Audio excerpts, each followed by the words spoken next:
运动是每一个人一定拢爱去运动。啊，你加运动咧，身体你会较勇，较免惊病院，这是上重要。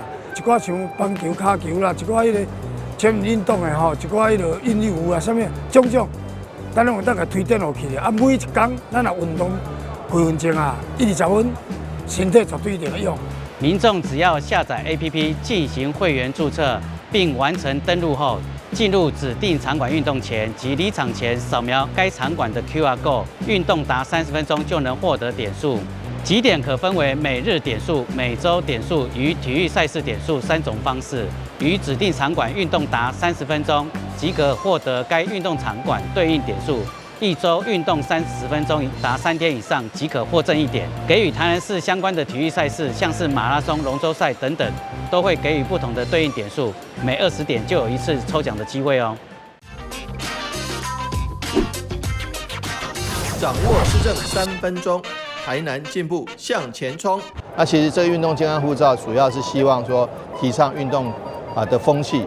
那过去其实很多人都知道运动的好处，不用我再多说，只是大家心动却没有行动。那为了让大家能够走出第一步开始行动，我们特别推出运动健康护照。所谓重赏之下必有勇夫，奖品项目非常非常精彩。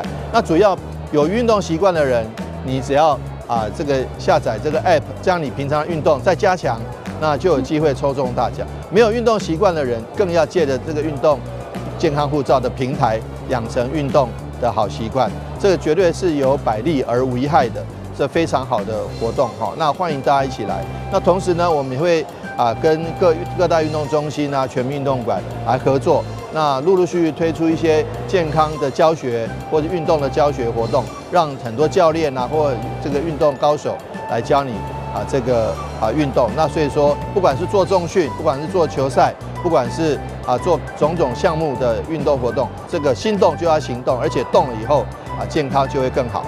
那欢迎大家来下载运动健康护照，一起来运动哦。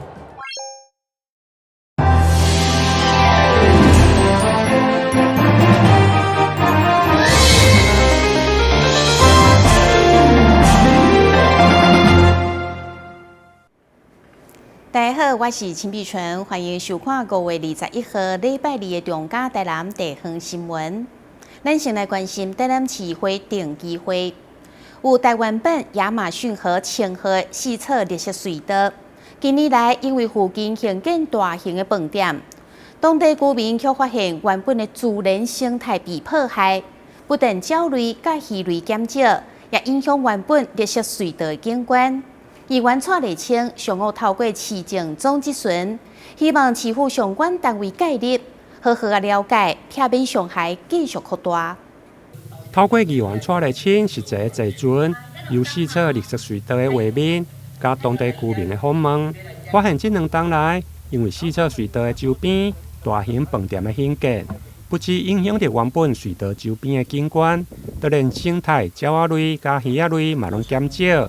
这个当初环境影响评估是如何过关？全部拢甲讲无影响，全部打勾都说不会影响，就说这里也没有河川呢，也不是国家重要的生态富裕，也不是保育，也不是湿地，都勾否。也没有是国家公园，也不需要文化资产保护，也不是自然保护，都勾否。也不是什么重要的区域，所以环评就通过了。我想要请教，这是虾米人爱负责啊？议员质疑，四侧绿色隧道位伫台港国家风景区内，是国际级的湿地，饭店的位置就起伫这个范围内。该案伫民国107年，业者申请游乐区的开发许可，109年经过环保署环评审议的通过，属中央的权责。目前市府只有就施工的噪音。甲未来天际线的恢复要求业者。阮这边的观光的部分，阮是要求伊咧开发的阶段，迄个噪音爱降低啦。绿色隧道的那个天际线未来要恢复啊，不能看到你们那个易水台江文旅那么清楚啊。伊伫正中央，要安怎恢复？它在水道的正中央，也就正中央盖到一个饭店呢。植栽的方式，还有这个都市设计审议里面应该有一些配套。除了关心绿色水道，另外有关台日友好的关系，因为台南市议会将伫今年7月30日举办台日高峰会，议员蔡立青嘛积极争取恢复将军庙的行销，因为恢复将军的故事甲台湾、日本有连结，因此希望用个争取经费帮助庙宇来行销。台南新闻林跟杨顺怀采访报道。议员朱立伦针对老人社会福利以及0岁到6岁幼儿国家市政策，为生老病死，不管是幼儿点心费、长辈住宿舍的长照机构的收费，到公立塔位的设立、照顾健康人等等，伊一提出来，甲市府相关单位做探讨。议员朱立伦市政总质询，首先针对0到6岁国家市的政策，其中幼儿园的午餐甲点心的费用部分，因为物价一直起，议员烦恼，平均1天20-30块的点心甲午餐的费用，根本就无够成本，建议教育局应该要随时来检讨。制作的点心的类型，当然，这个部分恐怕我们也要再做一些检讨，可能也请营养师来做协助了。那当然。追本溯源，就是所谓的物价调整这个问题，的确我们需要去解决。好了，局长，因为我知道说我们国小的营养午餐有滚动式的在检讨，对，我希望说我们的点心这个部分也必须纳入滚动式检讨。我们会愿意跟家长沟通，那希望能够达到双赢。对于幼儿到长者，另外议员嘛关心长辈住宿型的长照机构的收费问题。费用对18000块到5万块不等，议员担心根本不是一般长辈住得起，因此建议是不是要增设公立的长照机构？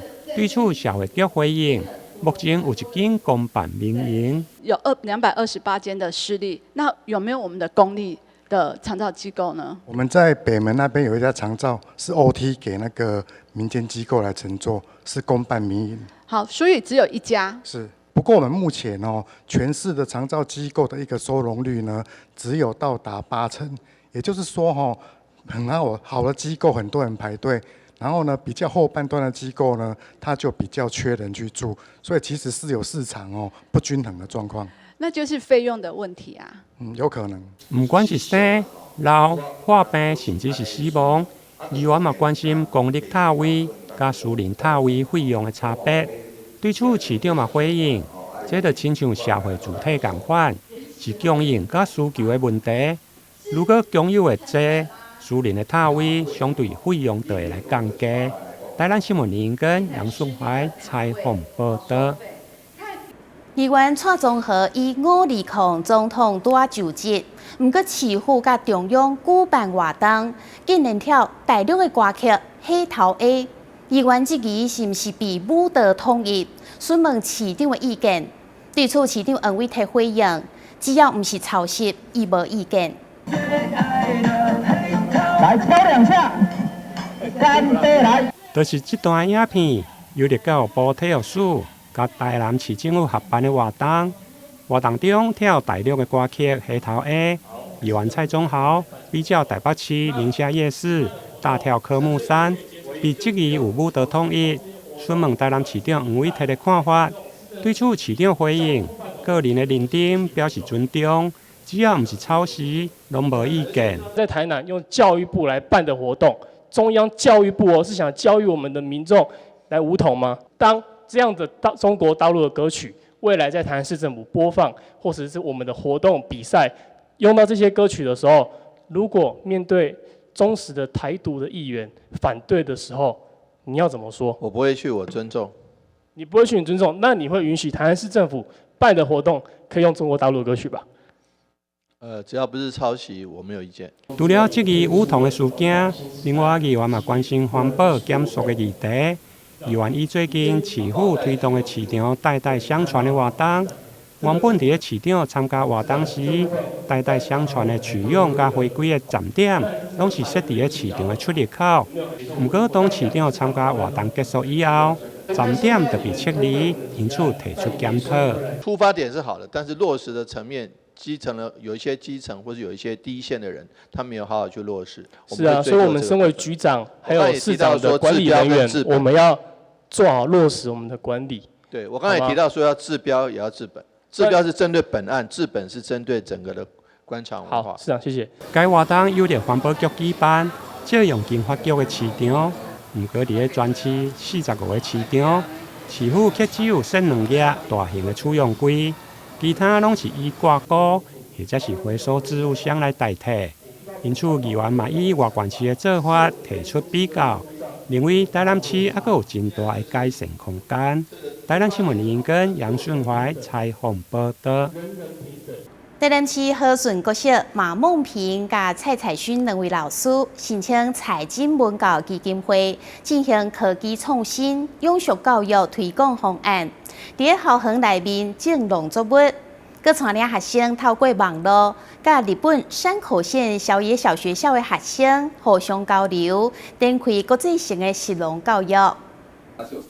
和顺国小顶届甲山口县万昌小学校做伙用书法创作赖贴图后，伫这次国际交流活动中，不用客气设计有限公司的朱宗文雄邀请了伫日本家乡当年的老师菊池直树，现任为山口县宇部市小野小学校校长，召集了校内跨年级学生，做伙甲和顺国小5年级的学生进行交流。上学的路途上，我们看到垃圾都会捡起来。皆さん、こんにちは。私は陈开优です。接下来我要介绍的是我们学校的游泳池。这是我们第3次跟山口县的小学交流。那上次是跟万昌国小进行2次交流。那这一次我们跟小野小学进行交流。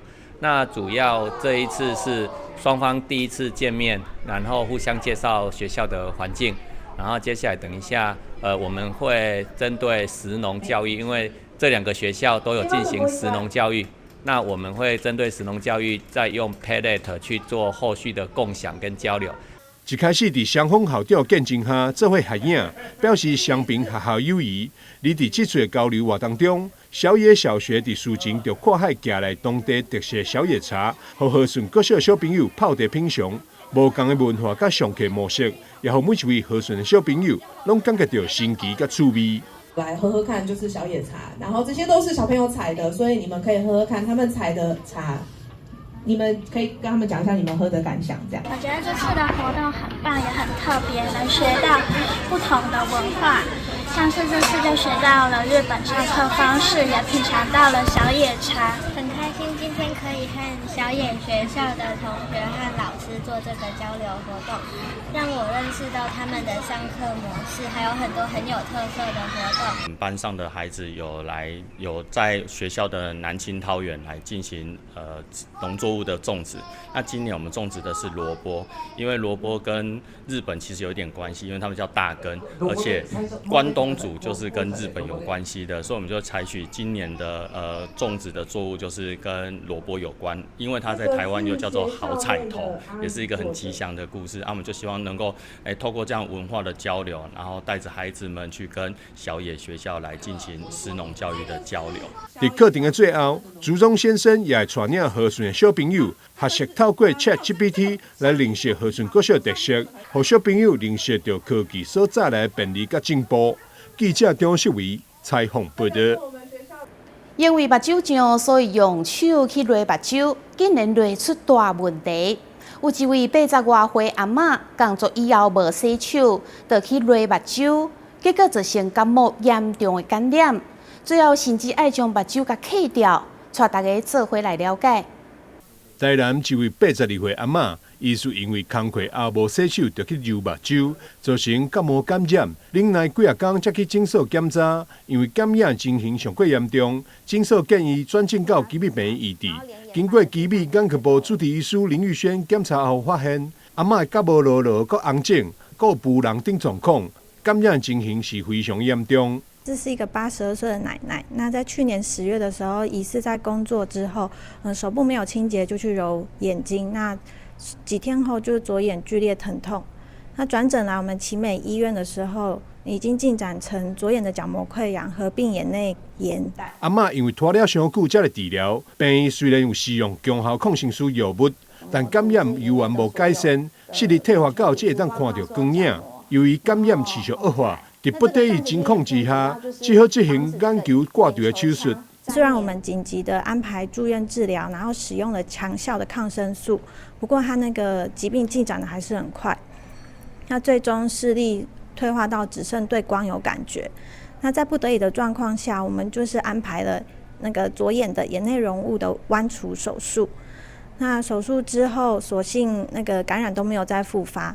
那持续用药物治疗，然后追踪。那这些。基于病院眼科部主治医师林玉轩指出，感冒感染唔通轻忽，严重时甚至要挂除眼球，爱护灵魂之汤，应该为日常生活做起。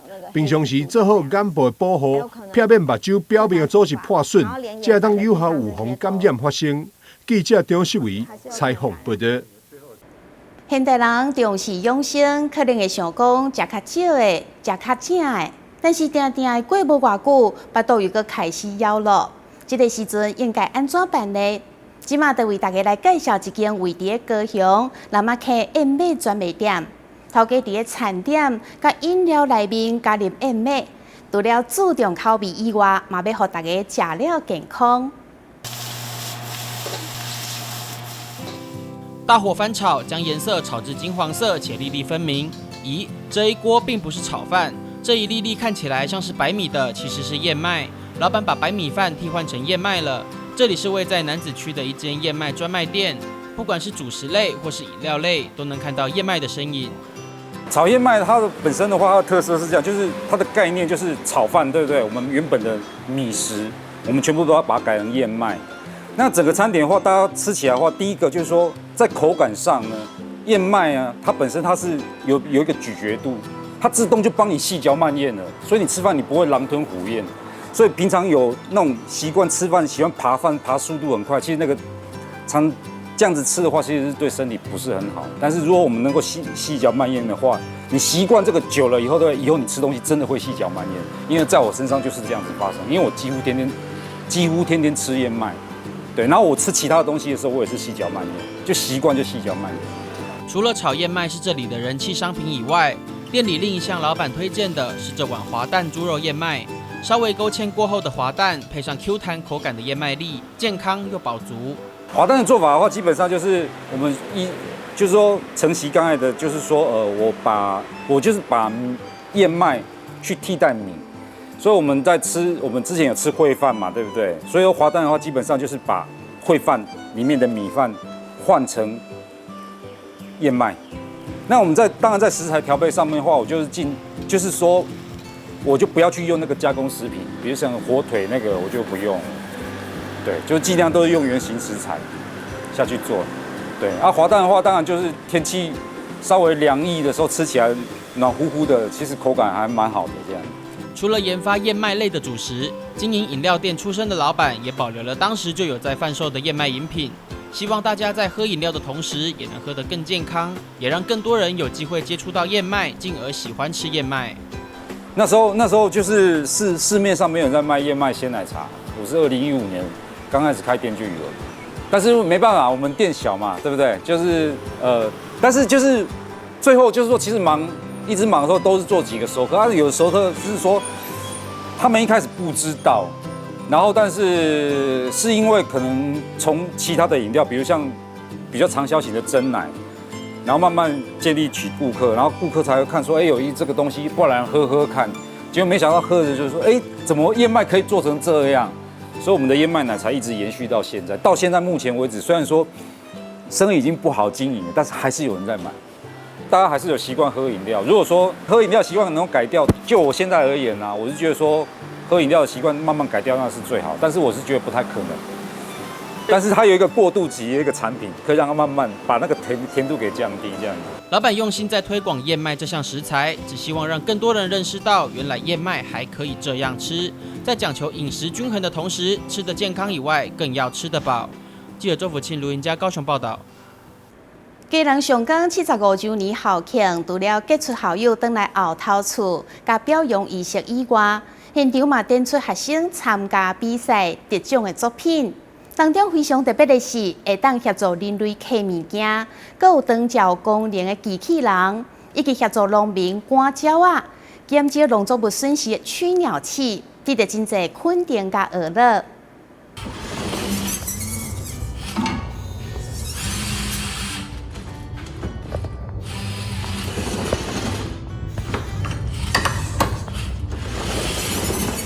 这个得奖机器人是由国立机动商工航电科2年级学生欧阳胜以及资讯科2年级学生林博翰在老师指导下合作制造的机器人，可以定位并且夹取物品，不但可以协助人类搬运物品，更可以使用在越来越重要的银发族长照工作上。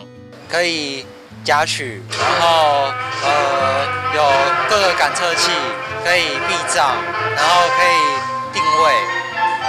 另外，商业经营科同学同样在老师指导下发明制作得奖作品驱鸟器，可以协助农民减少农粮损失，也让人眼睛为之一亮。当我们的鸟类经过这个小黑色的小方块，是我们的雷射红外线感测器。那当鸟类经过的时候呢，它会传到讯号给雷射发射器之后发射雷射，然后来进行驱赶鸟类的一个效果。这个对农民有什么样的一个帮助吗？就是因为其实一般的鸟类它会去吃那些农作物，然后让它的收成没有达到理想，所以我们发明这个赶鸟器是希望可以解决农粮的损失。其他包括会计科的同学也有优秀的作品展出。基隆商工75周年校庆，除了各界杰出校友回娘家，并且表扬绩优学生以及老师之外，现场更展出各科学生们参加比赛得奖的作品，包括基隆商工校友会理事长的市议员张耿辉和市议员曾宜芳，以及基隆市议会议长童子伟秘书，都对学生的表现以及学校办学绩效高度肯定。我们现在的洪校长跟我们历届的校长培育着无限的杰出的校友，现在都在各社会上各阶层的，尤其诚如刚才我们洪校长所讲的，现在的教育也结合现在AI 的整个教育结合跟国际的整个接轨，我想是非常的一个教育，也非常正确的一个教育。身为家长的我觉得小朋友健康平安长大是最重要的，快乐的成长才有办法让在外面工作的家长放心。所以在这里也非常感谢学校以及老师对于孩子们的付出。那在这里，一方也话不多说，在祝福在场的小朋友学业进步，未来的路程能够一切顺利，出社会可以把我们在学校所学的全部都奉献出去。基隆商工校长表示，跟上 AI 及机器人等国际潮流趋势，是基隆商工持续培养学生具备时代及社会需求技能的教学方向。以我们现有的一些科别包含我们的商科会跨越到工科合作，能够让孩子能够因应时代的趋势，更符合未来社会需求的一个所需的具备的能力。那我想基隆商工在我们新任张耿辉理事长、校友会理事长的一个支持之下，一定会往这个目标继续的努力迈进。此外，商工校长也陪同市议员张耿辉以及立委林佩祥秘书黄生栋等人一起参观校园各个摊位，包括国军以及海巡等单位，也都把握基隆商工庆祝校庆的机会，在现场摆设直升机式无人机，吸引学生的目光。我们海巡署无人飞行载具，那它以直升机垂直起降，无需跑道为最大便利性，可搭载双功率台摄影机、可30倍变焦及夜间摄影。后面可搭载消防式救生衣。希望在校园招募更多优秀的人才加入国军及海巡署，保家卫国。记者吴俊松基隆报道。感谢你收看5月21号的中嘉台南地方新闻，我是秦碧纯，咱再会。